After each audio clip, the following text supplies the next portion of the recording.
Last summer, I was coaching my daughter's lacrosse team. The season was short, ending in mid-August with a weekend tournament. My daughter had already signed up for a week at her beloved summer camp, which unfortunately coincided with the tournament. This meant I had to make the trip to Oshawa alone. While it was disappointing that my daughter wouldn't be there, I was committed to the team.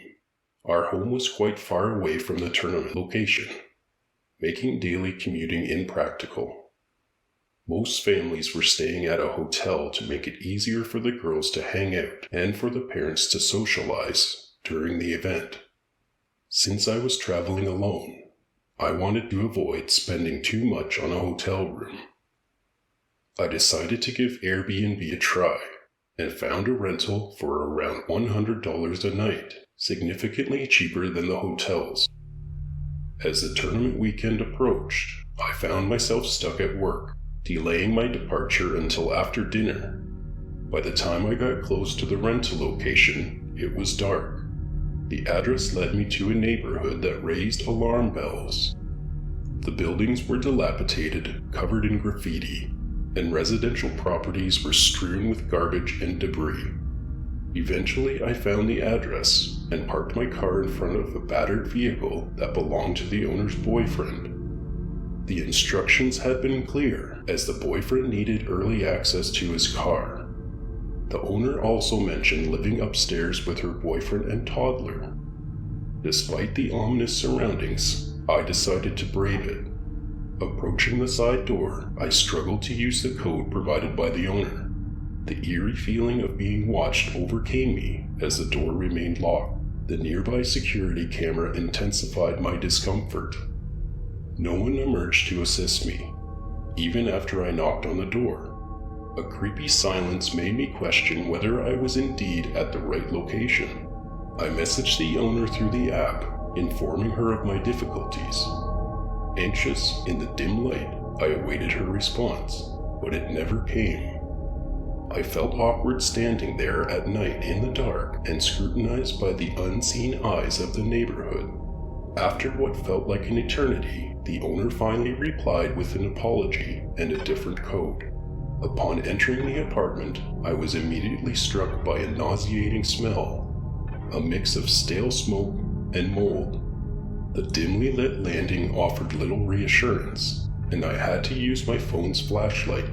The locked door in front led to the main house, and the steep stairway to the right descended to the basement.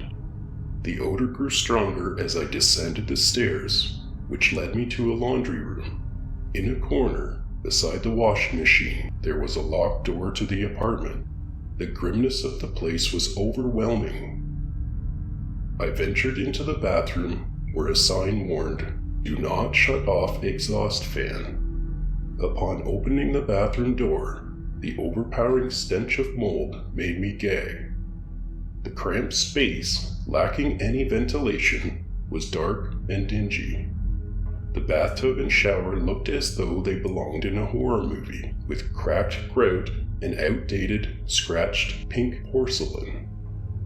I managed a nervous laugh, telling myself that you get what you pay for. Despite the unsettling surroundings, I decided to stay, as I only needed a place to sleep. An uneasy check for bed bugs yielded no results, but the filth beneath the bed was another unsettling discovery. I settled into bed, playing a game on my phone while attempting to ignore the unpleasant smells. As time passed, the apartment's disturbing features became increasingly apparent. With only one window covered in bars, it felt like a trap. My attempts to sleep were futile. The sounds of the old house creaking, pipes clanging in the walls, and a malfunctioning fridge's relentless hum kept me awake. At around 1:30 a.m., the unsettling noises continued. Voices and footsteps from the apartment above disrupted my attempts to rest.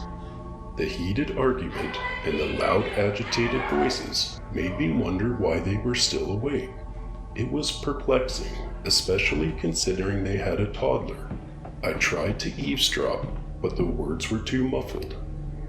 Suddenly, a phone rang upstairs at 2 a.m. The woman who answered started arguing with whoever had called, all while the footsteps continued to pace above me. The silence that followed was even more unsettling. My mind raced, wondering why they were active at such a late hour. The tense atmosphere heightened my unease, making me question the circumstances upstairs. I expected the boyfriend to leave for work early, so why was he awake? The calm was shattered when I heard a door creak open and footsteps descending the stairs outside my locked apartment. Panic gripped me as I realized how vulnerable I was. The person outside seemed to be searching for something, their activities growing more ominous. I finally decided to take action. I turned on the lights in the apartment, hoping that my wakefulness would deter the intruder. With my heart pounding, I stood by the door, ready for anything. The person continued to rummage around for something outside the door. Finally, I called out, "Hey, I'm trying to sleep." The person stopped, and everything went quiet. The eerie silence that followed seemed more scary than any of the noises as I waited to see what would happen next. Minutes turned to hours as I waited by the door. I stood there for the rest of the night, my muscles aching and heart racing as I fought off the desire to try to sleep. Around 5:30 a.m., the side door opened and slammed shut, followed by the sound of the boyfriend's car starting and driving away. I heaved a sigh of relief. I had survived the night, albeit in a state of constant fear. As I cautiously opened the door, I felt eyes on me from the window of the main house. I didn't dare look back, I just wanted to escape. The girls performed well in the tournament despite my exhaustion. When I shared my experience with some of the parents, I tried to downplay it, blaming my unease on the apartment's condition and the rundown neighborhood. They persuaded me not to return, and I reluctantly agreed, opting for a hotel room. The memory of that night still haunts me, and I can't fathom how anyone could leave a positive review for that place. Strangely, I couldn't bring myself to leave a negative one.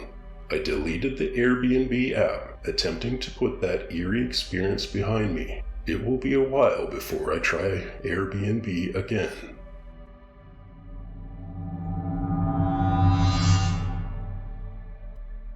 In the brisk autumn of 2019, I found myself on a business trip to Seattle. It was a city I'd visited before, but this time I decided to book an Airbnb to save some expenses. I was no stranger to the sharing economy and had generally pleasant experiences in the past. My journey began with an early morning flight before landing in Seattle, feeling a mix of excitement and exhaustion. The Airbnb I'd booked was in a charming, quiet neighborhood, not far from the city center. The host, Patty, had received positive reviews, and her profile exuded warmth and hospitality. The house was a quaint little bungalow painted in pastel blue. I arrived late in the afternoon, and the neighborhood was as tranquil as it had appeared in the listing photos. After a quick check-in and a friendly exchange of pleasantries with Patty by email, I poked around the house, making myself at home. The place was immaculately clean, and I felt that I'd made a good choice. In the evening, I settled in, planning to enjoy a peaceful night. The backyard had a small patio with a table and chairs, and I decided to sip on a cup of tea to unwind. It was then that I noticed an elderly woman next door, who appeared to be watching me through her window. I gave her a friendly wave, but she only glared at me and retreated from my view. My instincts told me that she might be a bit of a curmudgeon, but I dismissed it as my imagination running wild. I turned my attention to my laptop, intending to catch up on some work emails before getting a good night's sleep. The night passed fairly uneventfully. and I was relieved that I'd had a peaceful first night in my Airbnb. However, I did awake once through the night after dreaming about the woman next door. In my dream, as she watched me from her window, she had a devilish look on her face, and I awoke feeling a sense of panic and dread. The next morning, I was enjoying a leisurely breakfast when I heard a loud knocking on my door. Startled, I rushed to answer it. The woman from next door stood on my doorstep. Her piercing eyes were filled with disdain. "You there," she barked. "Are you the one staying here, in this rental?" I nodded, feeling slightly uneasy. "Yes, I am. I'm just here for a few days on a business trip." She crossed her arms, and her lips curled into a scowl. "I knew it. I knew they were renting this place again. It's been nothing but trouble ever since they started renting it out. I've had it with all these strangers coming and going." I tried to reassure her. "I'll be out of your hair in a few days, and I'll keep to myself. You won't even notice me." But she wasn't having it. "You people always say that, but then you make noise, leave trash everywhere, and ruin the goddamn neighborhood. I'm telling you, I won't stand for it. Why don't you just go stay somewhere else? No one wants you here." Her eyes were vacant, and I didn't think that I was going to be able to appease her with anything that I could say, and I wasn't leaving. I calmly stated, "I'm sorry, ma'am. You'll need to take this up with the homeowner," and then gently closed and locked the door. Then through the door, I heard the woman mutter some sort of profanity. Words you wouldn't think an elderly woman would use, and then I was pretty sure I heard her spit at me or at the house. I watched through a window as the woman finally turned and walked away, leaving me with a sinking feeling in my stomach. I had no intention of being a disruptive guest, but it seemed that I'd already earned the wrath of my neighbor. Unfortunately, the harassment didn't stop there. Over the next few days, I noticed the woman regularly peering into my patio or walking by my window glaring at me. She made snide comments and kept telling me to leave or else. One night, she even called the police, claiming I was throwing a raucous party late at night. The officers quickly realized her accusations were baseless and rolled their eyes as they relayed to me this wasn't the first time they'd received a call from her. But the situation left me feeling unsettled, and I started to wonder how far the crazy old lady would escalate things. Each night, my dreams became more and more disturbing as she appeared in them and looked more and more demonic. I decided to reach out to my Airbnb host Patty to explain the situation. She was sympathetic and assured me that she would speak to the neighbor to clear things up, saying not to worry, that the woman's bark was worse than her bite. As the days passed, the tension between the neighbor and me continued to escalate. The neighbor's constant glaring and snide comments had become a daily occurrence, to the point that I stopped using the patio, and would check to make sure she wasn't outside any time that I had to leave the house. On the 5th day of my stay, things took a more frightening turn. I was in the midst of making dinner when there was a loud, aggressive knock on my front door. I tried to ignore it, assuming it was the irrational neighbor, but the knocking persisted. I peered out the window and saw a large man standing at the door. Not seeing any sign of the neighbor, I gave in and answered it. A giant, hulking figure peered down at me, his head and shoulders blocking out the sun, and upon seeing me, his face contorted with anger. "So you're the one who's been messing with my mom," he said, in a deep growl. I was taken aback, bewildered by the accusation and the intimidation this guy was using to make a point. "I haven't done anything to your mother," I stammered. "I'm just here on a business trip, trying to keep to myself." The man's anger seemed to intensify, and he said, "You think you can mess with my family and get away with it? If the cops won't do anything about it, then I will." Then he looked off to the side, and I noticed that the old lady was standing there, arms crossed and glaring. I slammed the door and locked it just in time because the man tried to push his way in and thudded against the door. As he started trying to turn the doorknob and push his way in, panic set in as I realized this situation was spiraling out of control. I had no choice but to call the police. As I quickly dialed 911, the neighbor's son's threats grew louder and more menacing. He falsely accused me of assaulting his mother and vowed to make me pay for it. I kept the phone line open and pleaded with him to calm down, but it fell on deaf ears. Fortunately, the door held, and he didn't bother to try the window or the back door. Minutes later, I heard sirens off in the distance. Thank God, I thought. At the sound of the sirens, the man gave one final smash against the door and then took off, and his psychotic mother turned and walked to what I assumed was the property line and waited there, arms crossed, still shooting daggers in my direction. After listening to both sides of the story and assessing the situation, the officers determined there was no evidence of any assault on their part.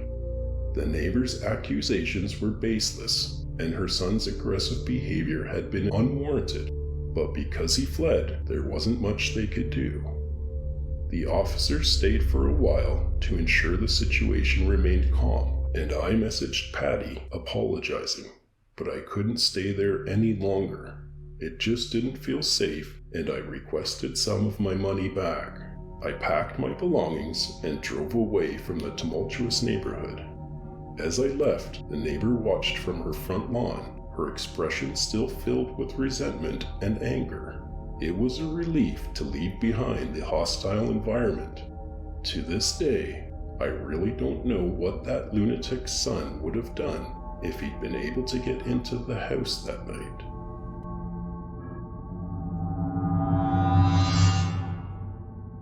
Last November, I decided to take a vacation in a quiet Vermont cottage. It seemed like the perfect place to escape the chaos of daily life.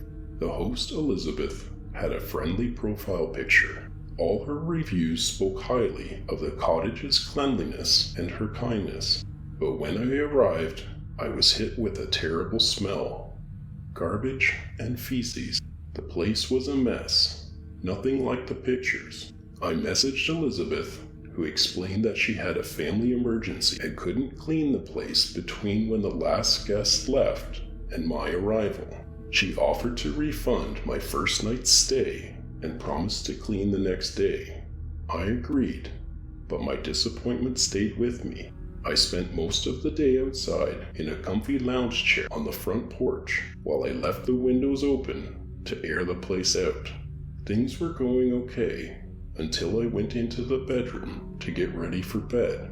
As I sat on the corner of the bed, the spring squeaked and startled me. But worse than that, I heard a strange noise in the bedroom beside me. I was sure that I had closed all of the windows, so I didn't know what could be in there, and it creeped me out. I quickly went over to the bedroom door and slammed it shut and locked it. Like a half a second later, I heard a louder sound.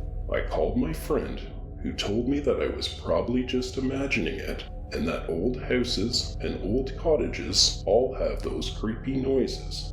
But as we talked, I started hearing what sounded like whispers coming from the room beside me. I couldn't make out what they were saying, but they seemed to be speaking urgently, and I started to panic. My friend could sense that I was really freaking out about it, so she told me to hang up and call the police. I dialed 911, and as I told the dispatcher what was going on, I continued to hear the whisper. The dispatcher told me to stay in the bedroom and to not unlock the door until I heard police knocking. I said I didn't think that I could make it from my room to the front door to unlock it and let the police in. The dispatcher said not to worry and to just stay put. She said if I needed to be quiet for any reason, not to hang up and just wait to respond to any questions until it was safe to do so. I went and hid in the closet and lowered my voice.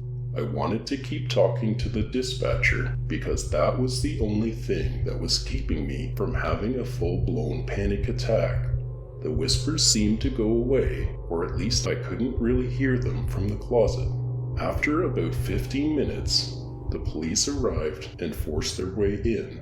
The dispatcher told me what they were doing as they yelled out for whoever was in the house to show themselves, going room by room, and every so often yelling that a room was clear.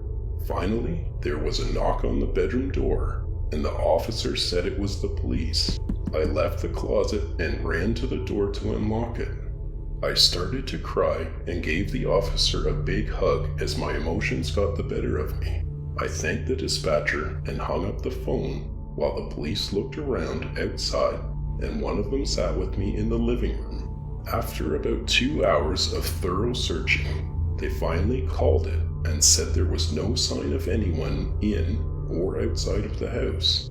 I thanked them, and as they drove away, I realized I was still scared to be there alone. My phone rang, and I just about jumped out of my skin. It was my friend checking on me. I went into the bedroom to talk to her, and sure enough, the voices pretty much started up as soon as I walked in. I've never been so scared in my life. I didn't know what to do, and I didn't think the police would come back so soon.